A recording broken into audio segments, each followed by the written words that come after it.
That's what a person like that is good for. Let me tell you.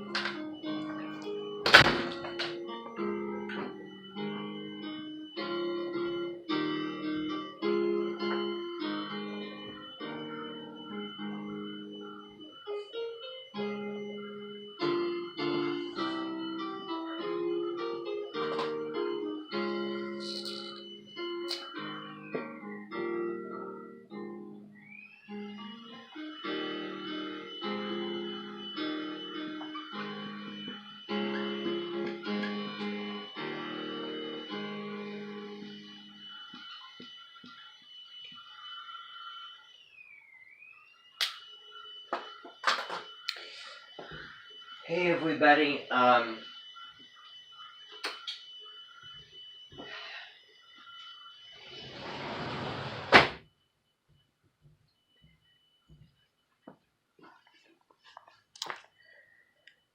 I hate to be blunt, but, I, make it, very perfectly clear that if you're not going to be here when the introduction stops, then that door closes.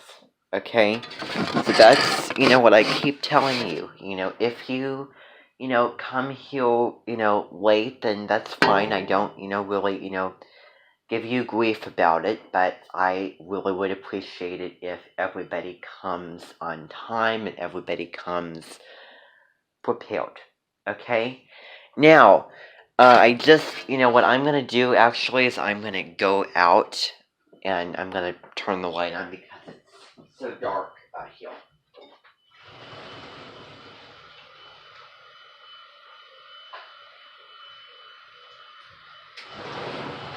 Okay, so,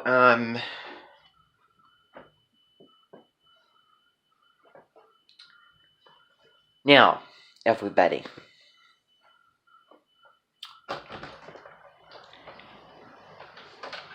What is that? No. It's probably nothing. Anyway, can I help you?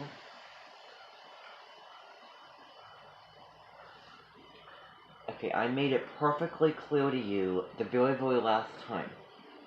But you know what? I actually wanted you to come here because I have a little job that you're going to do. Okay? Because I just would hate to let you slip out of my fingers. I would love to bring you in and accept you as a part of my life and a part of the Dimension, but, unfortunately you have really drove me up the wall with a lot of things, so here's what you're gonna do. You see that, that red brick building down there? That is a replica of the same school that you teach at. What you're going to do is you're going to be the manager, you're going to be the head and the principal of that building and everybody in it. I don't want anyone finding out because it is top secret. It is not their business. I don't want it going around the Dimension, and at the most extreme, unrealistic cases, should the FBI come knocking at my door. And I can tell you they're not going to get a foot past it because I'll kick them out and they will not be able to come into my Dimension under those pretenses. So, I want you to do that. That is really what you're good for. If you want to be, trying to be a teacher and not have graduated college and, take over, then you know what? I really find that charming in a really, oh, I hate to use the S word, but it's just charming to me. And that's really the thing that I think that I took for granted. And so that is what you're going to do. You're going to go down there and you're going to be the teacher of everybody down there. Okay? So go down there, okay? And, well, I think that my whole plan will be complete. So, get to it.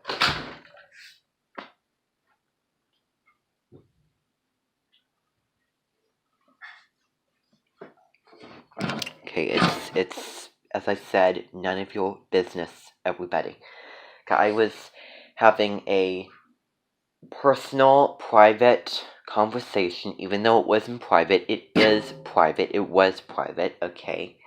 And you're not going to investigate it. You're not going to be suspicious. If you do, then I need to be able to trust that you have good intentions. And good intentions means that you are not going to spread it around the event, and I'm not going to have people finding out, the people that I don't want finding out. And then I get found out, and then, those, authorities, come knocking at my door, whatever. Okay?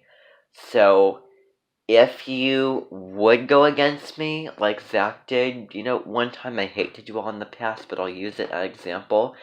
If you don't keep it a secret, if you spread it around, that is hurting me, that is disrespecting me, that is throwing me under the bus, making me look awful, and throwing away all the work and the time and the money that I have invested into what is down there, and then I have completely lost respect, for you if you go against my wishes, which I will not appreciate, and it will be very, very hard for me to forgive you of that, because it is so extreme.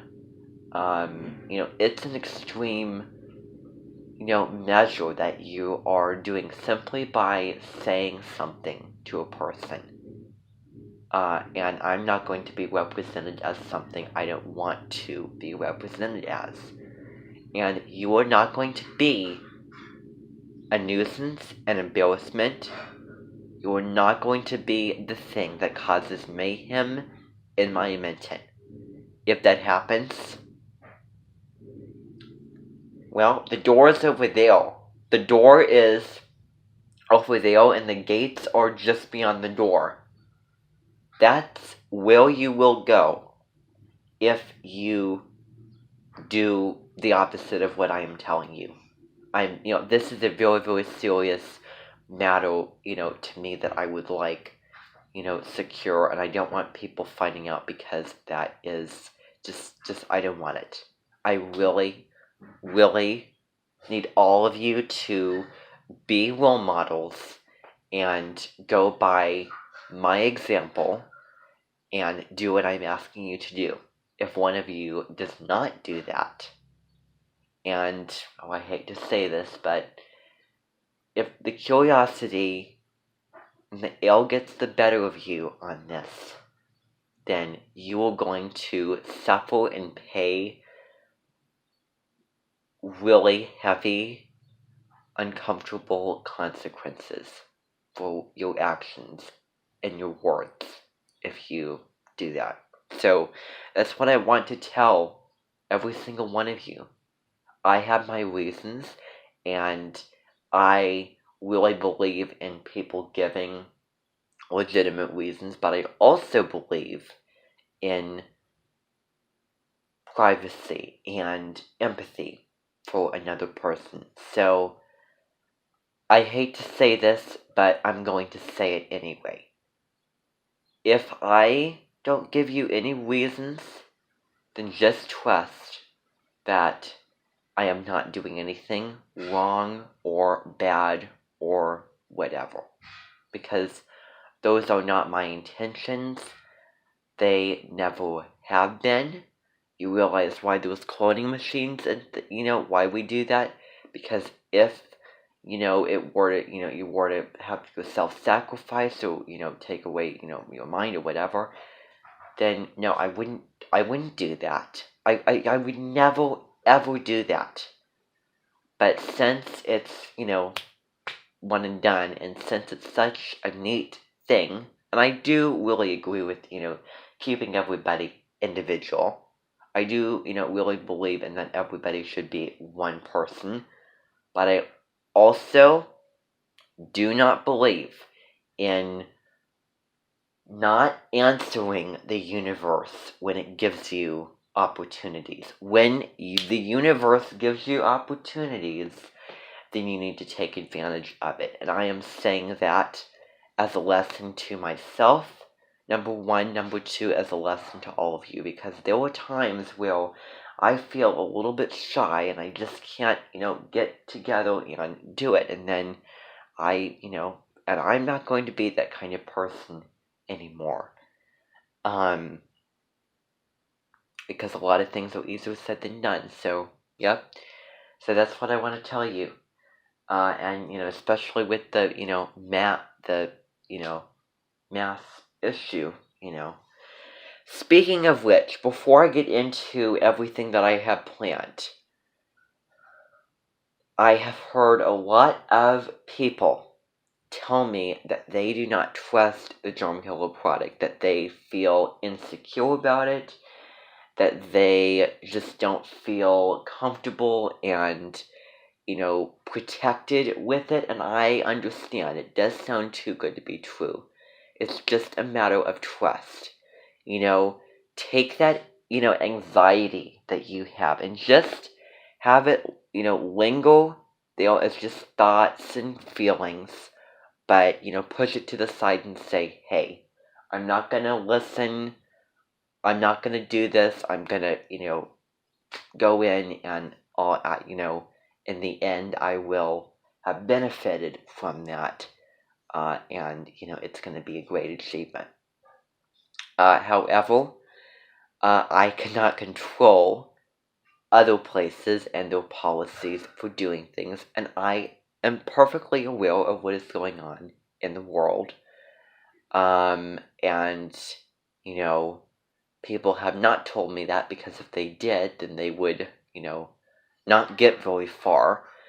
But I'm perfectly aware, and I'm a very, very understanding person, and very sympathetic person when it comes to that. So if it makes you feel better, I implore you to do whatever you feel, whatever would make you feel content and, not, anxious. And, it's a really, really strange, really conscious, unprecedented time, and, everybody's nervous systems is jacked up, and, it's just, so I didn't want to be the person who takes something that would help you away from you.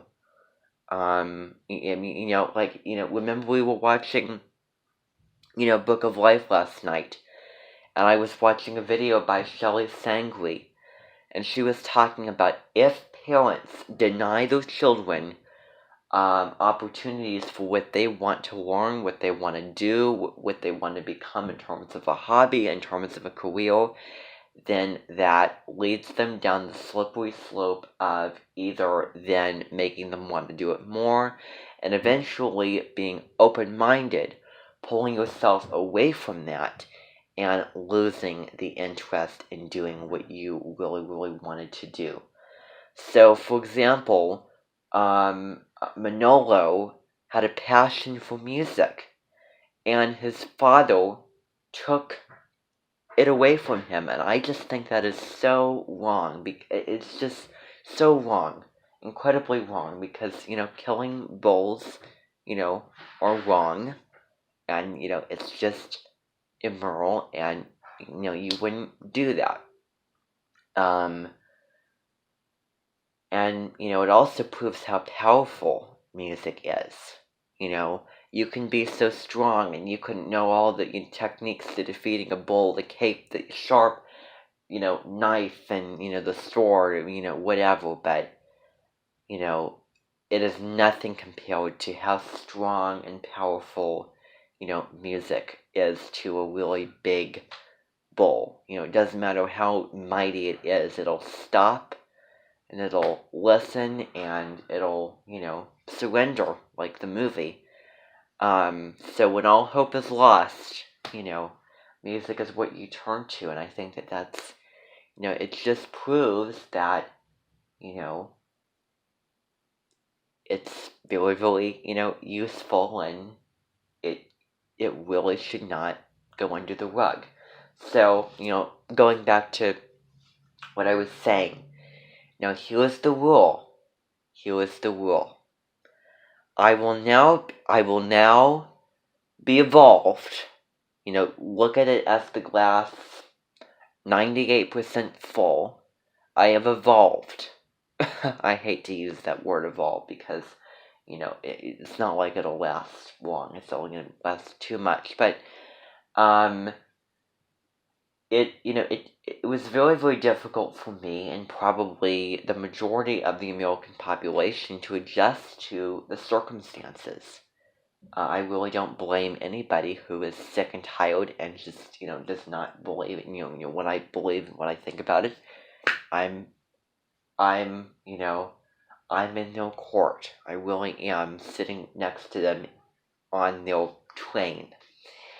So anyway,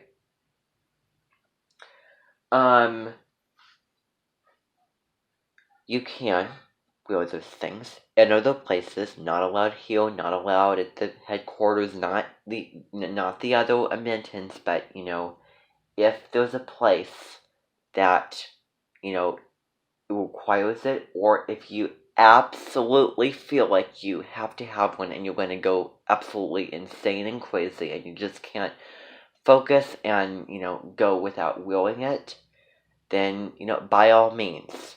However, you will not be allowed to wear any medical masks. Those strictly belong in a doctor's office, belong in a hospital, they do not, they should stay though. They don't belong in a store. They certainly don't belong in a library. In fact, I think that the library, in a library, you will take the germ killer. You will not be allowed to wear something going into a library. But if you're going into a crowded store or, something, where the space is tightly compact like that, then, besides the library, then you can wear those things. But you cannot wear a medical looking one. I mean, those, where they, have, either blue, with the little, wrinkles on them. You will be restricted from wearing those because those are strictly medically doctor looking. You are not a surgeon, you are not a dentist, you are not a doctor, you are not somebody who is going to do physical harm and, raping somebody at the very extremes. So, you are, those are the normal type of things that you should wear in every other place, okay? But the medical ones, save those for a hospital.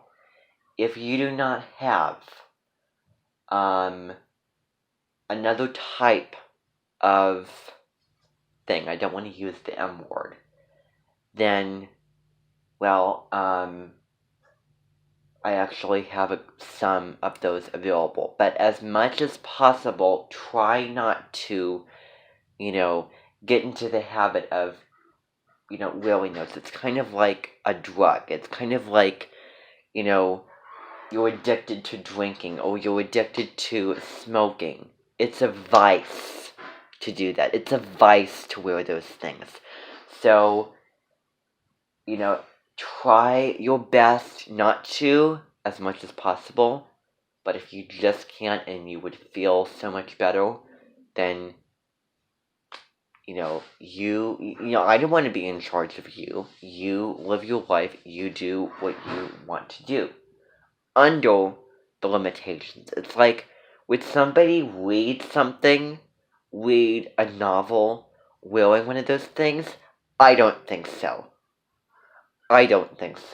So that's why I say they're not allowed in a library. Okay? So, I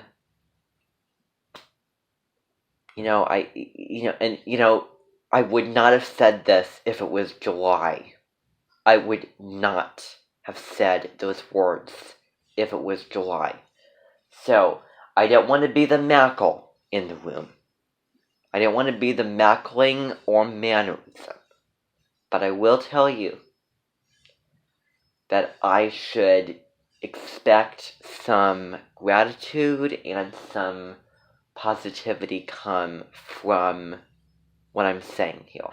Now that it's fall, now that, it's common for people to get sick, now that it's cooler weather, and it would feel more comfortable doing it, then that's why I am saying it. But, I would be out of my mind, I would be crazy, I would have to be drunk to say those things if it was summertime or springtime. Okay? So, there it is. So, now,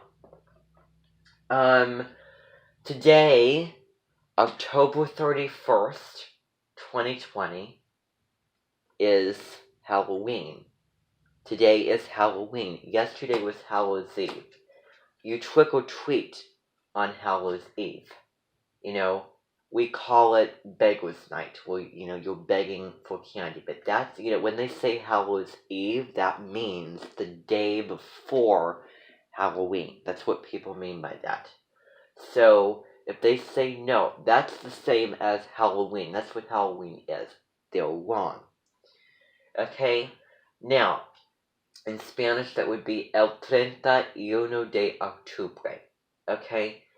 Now, tonight, you know what we're going to be doing tonight. And I know that you're all really, really excited, and you're looking forward to it, and so am I.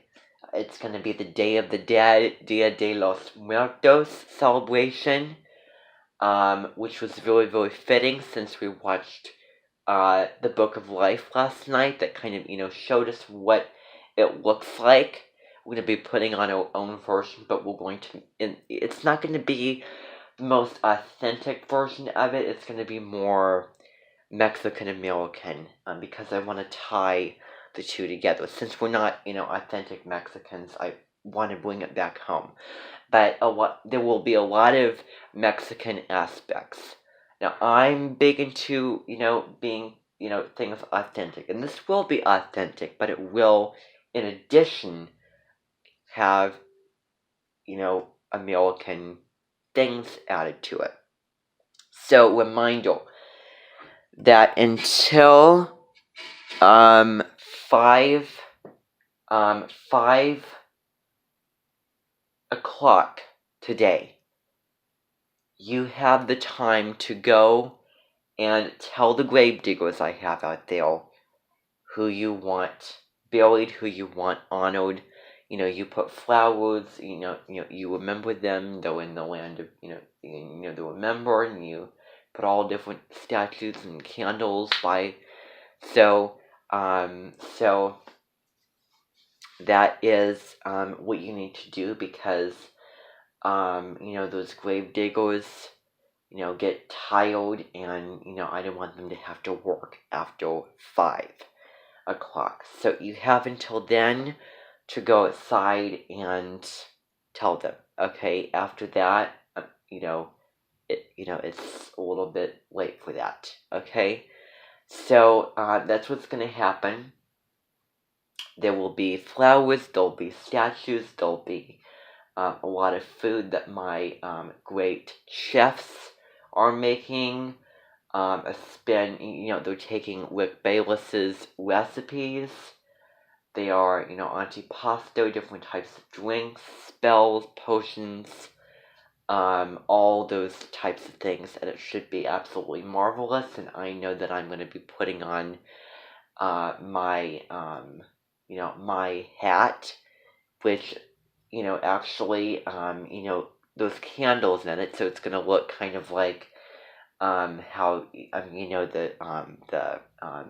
queen of the land of the remembered hat will look like, where the candles are, somehow sewed into the actual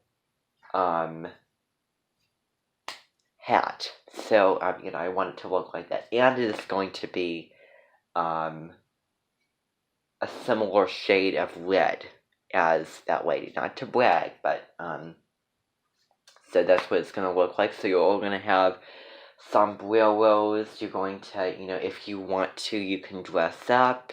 There's many necklaces. There's many clothes that you can put on. And, families and, mentioned people will be coming here from far and wide. It should be absolutely great.